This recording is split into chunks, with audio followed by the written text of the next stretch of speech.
मुंबईमध्ये जुहू इस्कॉन मंदिरच्या अपोजिट साइडला आपल्याला पाहायला मिळते श्री मुक्तेश्वर मंदिर। या मंदिराचे पहिले वैशिष्ट्य म्हणजे 2 हत्तीच्या मध्ये प्रवेशद्वार आहे आणि ह्या प्रवेशद्वाराचा आकार त्याने घंटेसारखा केलेला आहे।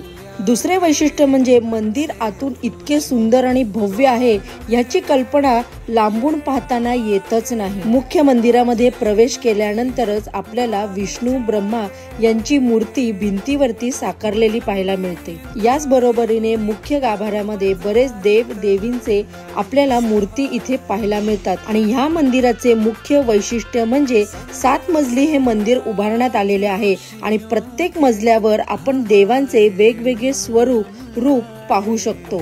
सविस्तर व्हिडिओ माझ्या YouTube चॅनलला तुम्ही पाहू शकता, तो तुम्ही नक्की बघा आणि आजचा व्हिडिओ आवडला असेल तर चॅनलला लाईक करा आणि जास्तीत जास्त फॉलो आणि सबस्क्राईब करा। थँक्यू।